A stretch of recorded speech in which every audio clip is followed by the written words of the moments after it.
हम तो आपसे हार गए और हार करके मैं प्रभु की शरण में आया हूँ।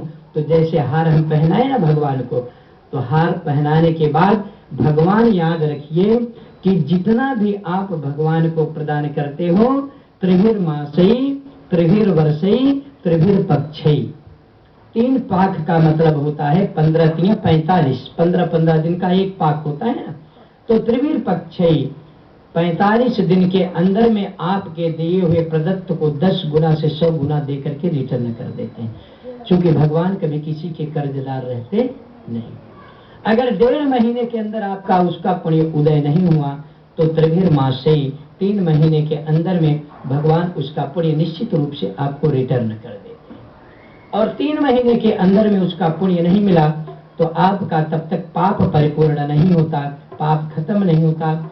आपके किए हुए पूजा का प्रवाह 3 साल के अंदर में त्रिभिर्वर्षई जाते जाते 3 साल के अंदर में आपको किसी भी रूप में वो प्रदत्त कर देते हैं।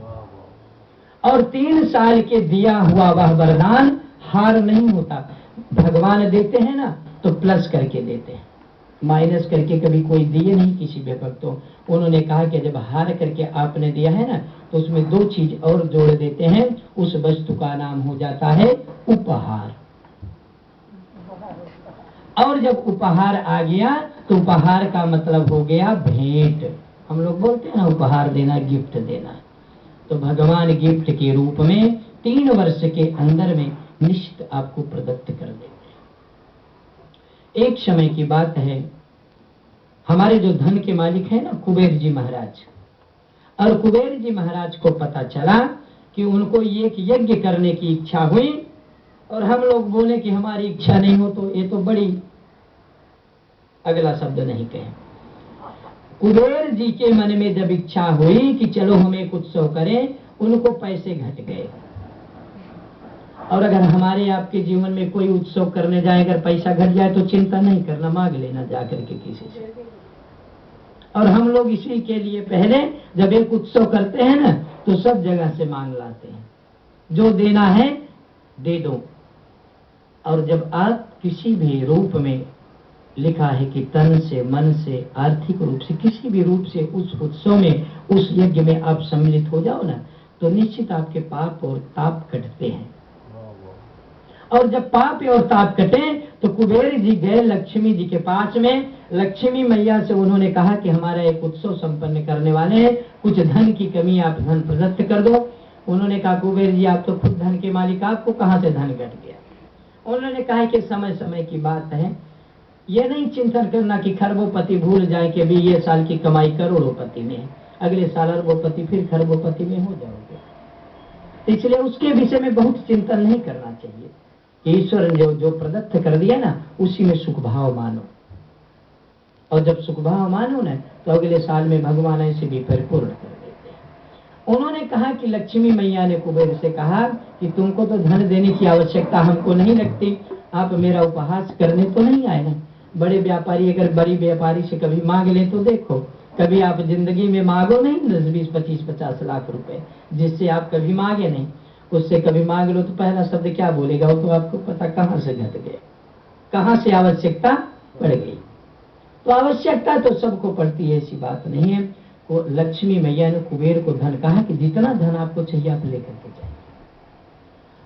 और जब कुबेर की शादी हो गई ना, जब पत्नियां आ जाए ना तो पति परेशान होते हैं, थोड़ा याद रखना। पति लोग थोड़ा परेशान होते हैं, ज्यादा नहीं, क्योंकि पत्नी होंगे जब तक उनकी शादी नहीं हो ना तब तक वह मानव होते हैं। और जब शादी हो जाए ना तो अपने को पशु समझ लेना। और पशु का मतलब होता है ना, 2 पाए तो पहले से होते हैं जिसको हम मानव कहते हैं ईश्वर की कृपा से। और जब शादी हो जाए ना तो 4 हो गए, 2 अपने, 2 पत्नी जी की, पत्नी मैया की। आजकल मैया बोलना, अगर कम मैया में बोलोगे ना तो आपको खड़े नहीं होने देंगे। तो उन्होंने कहा कि हम तो पशु हो गए, उसके बाद फिर बच्चे हो जाएं, बिच्छू हो गए। और बिच्छू के बाद एक जीव आप देखते हो ना जो गोंजर चलता है ना, उसको असंख्य पांव होता है, गिनती नहीं कर सकते। तो ऐसे हमारा यह धर्म और हमारा यह परिवार है। जब शादी हो गई ना तो बच्चे हो जाएंगे, उसके बाद नाती पोते चलते रहते, परिवार का चलना कृपा है। तो उन्होंने कहा कि जितना धन चाहिए आपको लेकर के जाइए। उन्होंने बहुत सा धन लाया, लेकिन जब पत्नी जी आ गई ना, तो जब एक कहानी कभी पति जो पत्नी जी को सुनाते हैं ना अपने पूर्व वृत्तांत माने जो शादी के पहले हमने ऐसे पढ़ाई की, ऐसे लिखाई की, ये किया वो किया, आम काम झाम जितने होते हैं सब बताते। और जब सब बताने लगे ना, महालक्ष्मी की मैया का जब प्रसंग आया, महालक्ष्मी की मैया का जब प्रसंग आ गया ना, उन्होंने कहा कि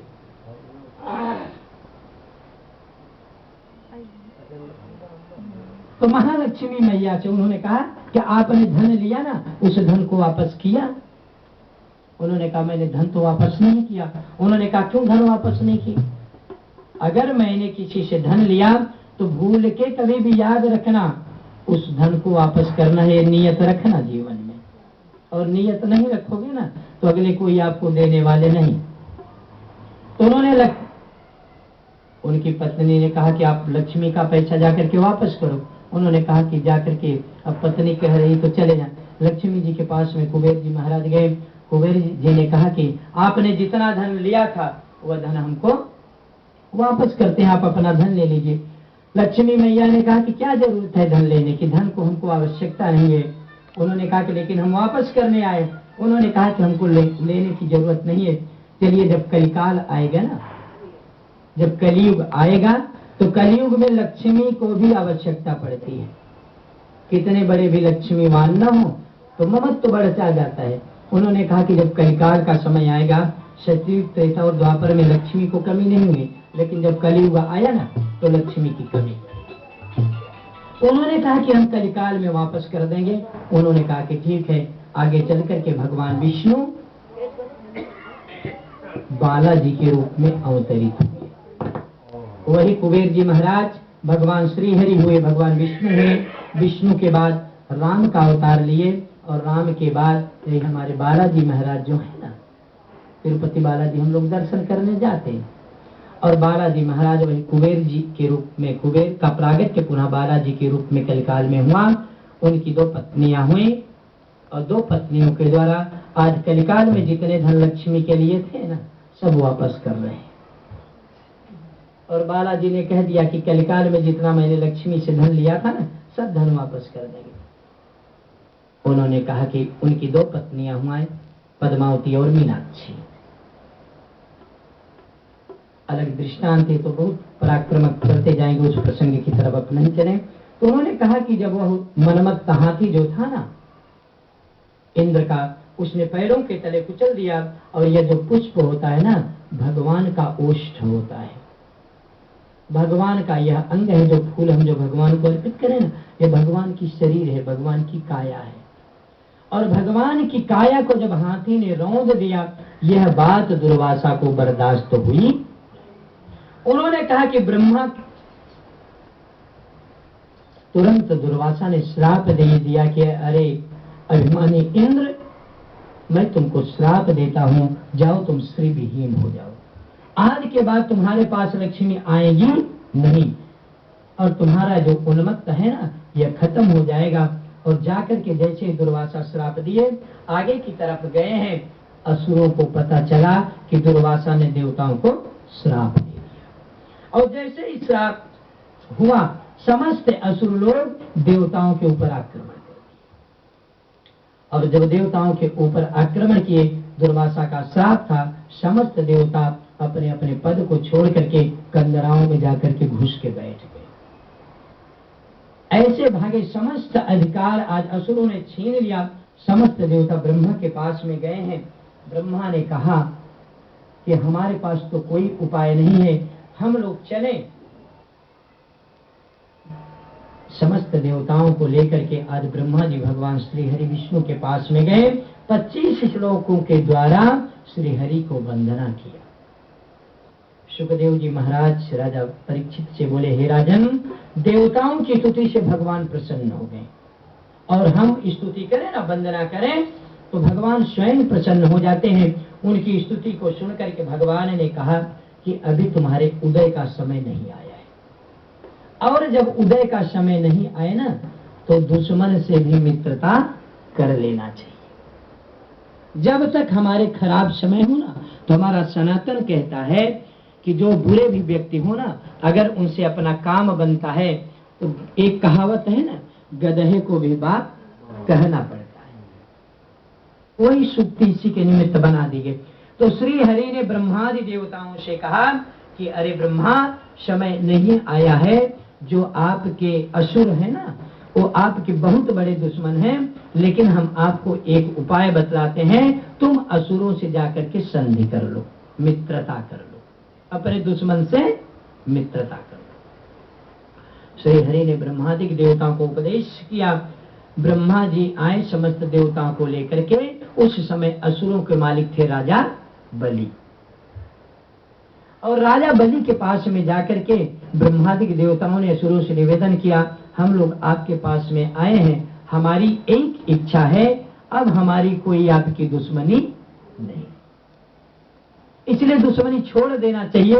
उन्होंने कहा कि आज से हम लोग दोनों मित्रता का भाव करते हैं, आज से हम दोनों मित्र।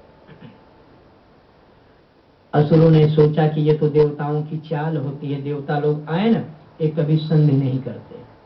तो राजा बलि समझ गए।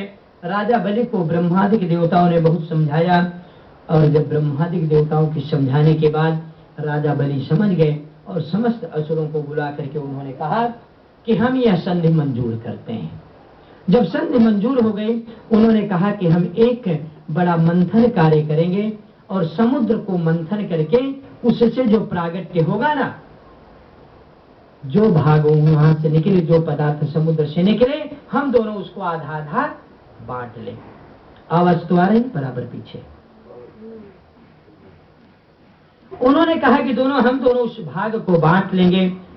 अब तैयारी हुई समुद्र मंथन करने की।